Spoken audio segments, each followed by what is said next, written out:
Hi, welcome back to Wildcard FPL, your home for FPL content. And today we're talking about deadline transfers with the Gameweek 3 deadline fast approaching. We're going to talk about what we're doing, whether we're rolling, whether we're buying people in, and what you should do with your transfer if you've got one. I've got 2 transfers. I'm at a bit of a loss what to do with my team, although in the last few hours I've really come to the conclusion that Jackson's got to be in. Pedro is a minute's risk, and I really like Chelsea's next 2 fixtures. He passes the eye test. He looks great. I think he could be about to hit some form. Playing Luton at home, Nottingham Forest at home, it's rare that you get 2 such easy fixtures. The second transfer is a tricky one, and I don't know the answer to that. I may even do something where I just do Jackson in and roll the other transfer, so I've still got 2 transfers next week. So I'm bringing Onana back in goal, rotating Turner out, makes sense. Right now I have a back 4, Chilwell, Estepinian, Henry and Gabriel. I'm hoping Gabriel starts and does something. Bit of a punt, but I think it's worth a risk. 4 in midfield of Rashford and Bruno. I'm a Man United fan, but I'm not absolutely die-hard that I have to have Man United assets in my team. This really is the last chance saloon for those players. If they don't do anything against Nottingham Forest, then next week against Arsenal, no chance. So I'm keeping them purely for that. Saka and Martinelli, I'm worried about both of those, but I can't really do much about it. And then up front, I've got Jackson and Haaland as captain. I feel really good about Jackson v Luton. On the bench, I still have Turner. I like Turner. He's a nailed 4 million goalie. Eze, jury's still out for me on Eze. He did look quite good. I just worried about Palace not scoring very many goals. Baldock is injured, which is a bit of a shame. And then Mbeumo, complete waste, doesn't do anything. So I've got some problems. I'm thinking about Mbeumo to Semenyo if Semenyo doesn't go through the roof at some point in the future, just to fix the bench issue. If I find myself with a free transfer and not many issues else to fix. But right now, that's my team. Eze is the one that I will leave until the last minute until I decide what I do with him. If I do get rid of Eze, it may be for the likes of Phil Foden, or it may be just a bit of a sideways move to Mbeumo. John, what are you thinking? How many transfers have you got? Are you using any of them? Just the one transfer for me. I think I'm going to take the opportunity to fix my Mings issue and get a Chelsea attacking player in one fell swoop with the magical Ben Chilwell. I think I might bench Botman. I think Newcastle have got Liverpool, probably not a clean sheet. Liverpool have been scoring a lot. Maybe I'll play a back 4. Maybe I'll have Saliba, Chilwell, Estepinian and Shaw. And I've got a bit of money in the bank, 1.4 million, so I can go up from 4.4 up to 5.6 for Chilwell. Sticking with Steele. I've got Steele and Johnston. I'm not super happy about it, really. Steele's playing at home. Got to hope Brighton might keep a clean sheet. I'm going to go with the back 3. Got Saliba, Estepinian and Chilwell. Moved from Mings. Then I'm going to get a little bit crazy. So I'm benching my Man United players. I've lost faith in them entirely. And to make sure I keep the Brentford players in, I've decided to bench Rashford. So I've got Saka, Foden and Mbeumo, and I'm going to give Richarlison a run instead of Rashford at Bournemouth. Wow. And then I've got Wissa, Alvarez and Haaland up front. Got Johnston on the bench, Shaw, Rashford and Botman. He's got Liverpool visiting. Don't think there's much chance of a clean sheet there.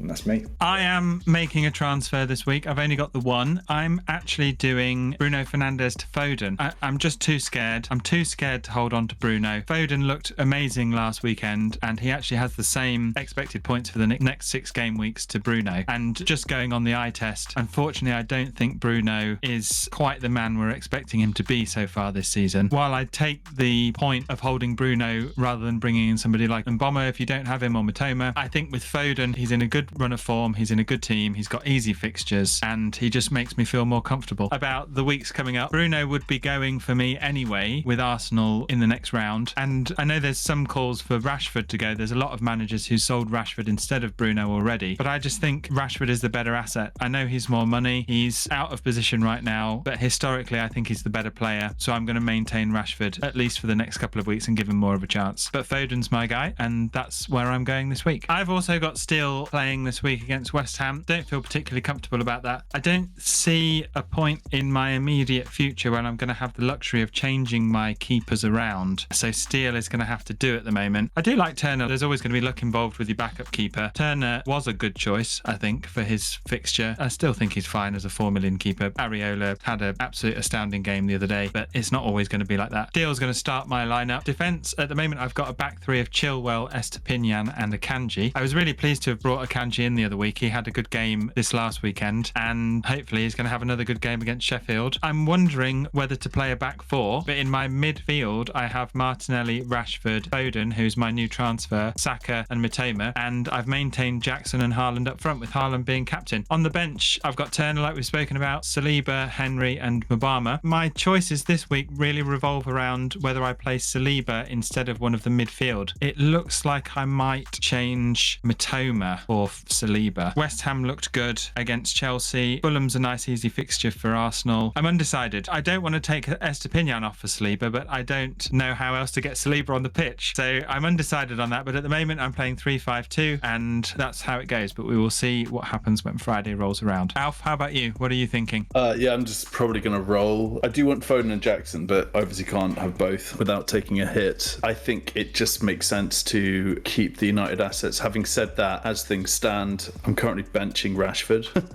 which isn't great, but it's good to have that option on the bench if someone's injured. Just gonna roll. I think it's the right move. A little bit conservative, but it means that I go into next week with 2 free transfers to get Foden in. That extra week of data I think is important for me, so that's what my current plan is. If I don't, then it's either going to be Rashford for Foden or it's going to be Watkins for Jackson, but right now rolling. Okay, so for me, I'm kind of tinkering with formations as things stand. I have Onana in goal, Forest at home, I feel good about that. Estepinian, West Ham at home, feel good about that. I have 4 at the back, so Henry, Crystal Palace at home. The issue might be that Crystal Palace do actually have a very decent defence, so Henry might not get his attacking returns. Chilwell, Luton at home, Saliba, Fulham at home. Then in midfield I have Bruno, Martinelli, feel good about having him in midfield for Fulham at home. Mbeumo, Crystal Palace at home, Saka, Fulham at home. It's a bit of a reversey from last week where we had a whole load of players who were playing away. Now we have a bunch of players playing at home. I'm just trying to fit people in, so I feel good about midfield, defence, keeper, kind of, and then I've got Rashford on the bench currently, which I don't feel too good about, but I'm going to go with it. Obviously, the key thing is up front, I've got Watkins and Haaland, Sheffield United away as my captain. From a bench perspective, I have Turner, as I said, Rashford, Mbeumo and Kabore. The only player I really have to rely on if someone is injured is Rashford, really, which isn't too much of a bad situation to be in. I just have too many players currently. Who would you bench? I'm going to say Martinelli. Really? Fulham at home. You're getting Saliba for a clean sheet. Thank you. Yes, please. 1. Martinelli didn't look great the other night. Just isolated. He could even be a minute's risk with Trossard. Rashford will absolutely start. If I fix my Eze issue to something else, my Eze replacement would come in place of Martinelli. There's one thing to note there, and that is that Zinchenko's back, which means that Martinelli's got that behind him. Yeah, exactly. So that is one thing to think about. It could go either way. I'm in a really difficult situation when it comes to bench option. Is there an argument that Crystal Palace will be tricky for Brentford? I've been thinking about benching. I mean, it's crazy because Mbeumo and Wissa were in the team of the week, but I just got this sort of horrible feeling in the pit of my stomach that it'll just be like a bit of a 0-0. Will they ride out the form? Crystal Palace are difficult to break down. You know, everyone's been raving about their defence. It will be, for somebody who, speaking to someone who doesn't own Mbeumo, that is what's holding me back just doing a straight swap for Eze for Mbeumo. Palace may end up keeping a ton of clean sheets this season. They may be like remember that run that Newcastle went on? It was ridiculous. It was clean sheet after clean sheet after clean sheet. I can see them shutting Brentford out. There's no reason why they couldn't. That's the exact reason that I got Foden in this week instead of Mbeumo. Compared to all the other fixtures that are on the pitch happening this week, the Crystal Palace Brentford one was a tricky one, and it could be a 1-0. It could be a 0-0, like Steve says. If we all benched our Brentford players and scored points with everyone else when they get nothing in a 0-0, then we look like geniuses. Just imagine, just for a moment, imagine if Man United lose to Forest at home. It's impossible. Like, it will be, and I don't want to get too much into Steve. Yeah, Steve's. Would Eric be in trouble if Forest win at Old Trafford? No. He won a trophy in season 1. They're not that knee-jerky. He's got Champions League. He's paid the piper. Don't you find it interesting that we've all just sort of stopped talking about the sale of Man United? That's stopped, hasn't it? That's just gone. Like I said it would. Yeah, he's paid the piper. They've suddenly just gone, Champions League? Oh yeah, that's more money. Cool, we'll have it. Yeah, he's fine. I think he can afford to lose at home. I think that my point is, John, is that if you think about a time for Man United to turn up after these two crazy games, you could build a narrative over either of these things, right? Like, it could be bad form's going to continue, but just for me personally speaking, I just think it would be massive at this point for them to lose at Old Trafford. I'm not saying he's going to lose his job, like, absolutely not. And I love Erik ten Hag. I think he's amazing, but like, I just think it's too much to fathom. You know what I mean? That's my take. So I think the players are going to turn up and they're going to say, this is the one, like, this is when the season starts. Like, we've got Forest at home, let's get it. And that for me is why I'm more bullish on United. But having said that, I've benched Rashford at the moment, so I'm conflicted. I like looking at the stats. I've never done that before, where you look at the stats of who's in and who's out, and how interesting it was that nearly 500,000 people transferred in Isak after he hauled, and he did absolutely nothing in his match. Just as we all thought that is a silly transfer to just jump on that. Rodri, people rushing out and buying caseloads of Rodri, and again, like, it's just like no, he's not a hauler. I think the same thing could be said for the people who are selling Marcus Rashford. You could be right, but for me, I try not to do the whole knee-jerk thing. I'm a United fan. I hated the first two performances. I think they've been absolutely awful. Daylight robbery to win the first one. The fact that they're sat there on 3 points is ridiculous, but that's where they are. Having said that, as an FPL manager, I can look at that and go, no, that fixture's good for them. The ones after that are the ones to get rid of them or bench them. This one is the one where you would want to play them. There will be chances for United to score goals. They don't score a lot of goals, but there will be chances. And if there are chances, Bruno will likely be the one to create them. Rashford will likely be the one to finish them. So they're two good assets to keep and have. I think there's every chance in the next match we could see Sancho as a false nine and Rashford out on the left wing. And then I've heard that as well. That would make all the people that have sold Rashford because he's not on the left wing will be very nervous. And Bruno, he looked creative. He looks quite sharp. I'm not seeing someone who's flat. I was worried he'll be further back with Mount in there, and that hasn't happened. He is playing pretty much where he's used to playing. He put in some good crosses. He put in some good balls. It's just not quite happening for United at the moment. Saturday at 3 p.m, Old Trafford, that is absolute prime time. Yeah. That team will have to show up. It will have to show up. And that's what they will be talking about all week. You're convincing me to put Shaw back in now. No, it's a good shout. I think it's a good shout. Defense-wise, absolutely not. I'm staying well away from the United defence. I'm going to say, for once, things click, and it's 3-1 United. Brad, what are you saying? I'm going 5-0 United. I'm just going to do it. I'm just going to go with it. Clip it. Just 5-0, but you benched Rashford. Yeah. Patrick. Well, actually, after the conversation we just had, I've got Martinelli on my bench as things stand, so I've moved him. But yeah, I don't know what to do. Do I just? Can we talk about that decision? Do I just bench Henry? Did you? Can I? I think Henry. Honestly, I think Henry. Yeah. Did you just listen to what I said and have done it? Well, I'm doing it on my... That's like the worst. That's the worst thing you can do. Do the opposite of that, because it won't work and it's a stupid move. Or you should definitely bench Henry. United would lose 1-0. Because Steve's benched Eze.